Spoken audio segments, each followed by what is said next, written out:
Hello, Deana. Jim Delapine here. I want to give you some video tips here with regards to your wonderful background and a great job you did with Todd.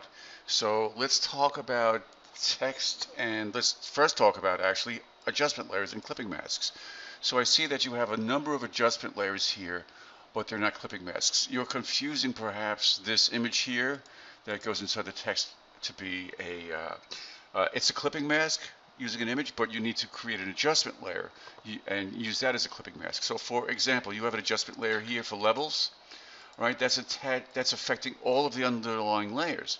However, if you, what is this? There's actually nothing here. So there's nothing on this layer here. So this is affecting all of the underlying layers. Um, this would affect only the layer underneath if you made this a clipping mask here for levels. So alt clipping here. Now it would affect only this terrible text, okay? So that's the difference. So let me just unclip that by alt clicking again, trash that. So that's what you need to do.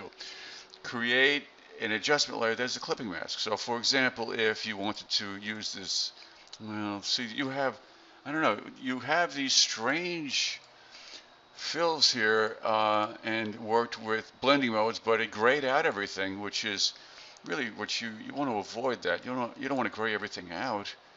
You want this to be bright and vibrant. It's a toy. So I know perhaps you're thinking terrible, but let me just ignore that for now. So delete that. I'm just hiding that. And so you have curves up here. This is affecting every single layer underneath. All right. Um, In order to affect a single layer, you have to make it a clipping mask. So that's what I need to see. All right, so let's talk about, for example, the body here. All right, I'm going to give that a levels adjustment layer. All right, and I'm going to make that a clipping mask immediately. And now what you see here in the histogram is a representation of that layer. It looks like it's been adjusted already. That's why these vertical lines are here. But now if you wanted to lighten that, for example, you see that? See how it's affecting only that layer? If you did not have that as an adjustment layer, while clicking, it would affect all of the underlying layers. So that's the purpose. All right, so that being said, let's talk about how to make this more fun. So let's look at terrible. All right, so let's look at this text here. What I'm going to do is rasterize this text so I can kind of break apart one of the characters. So I will right click and go rasterize type.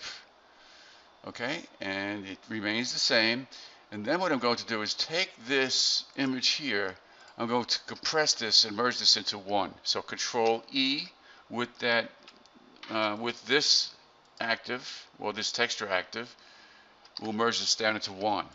Okay, now I can go in there and kind of take it apart and fool it around with it. So I'm going to put a selection around the R, go to my move tool and move that down. Actually, you know what? I'm not going to do that. I'm going to make things simpler. I'm going to remove this from that layer and put it on a separate layer. So Control Shift J. Control Shift J removes it from that layer and places it on another layer. Control J will duplicate what's selected on that layer. So it removed it from that layer and placed it on its own layer. Okay? So that makes things a little easier. So now I'll bring this down here and do something fun with it. Make it look like it's holding this text. Okay. So I'll put it, let's say, right here. I don't know. It doesn't really matter, but I'll place it here. Hit enter. Now I'll create a layer mask for that. Okay.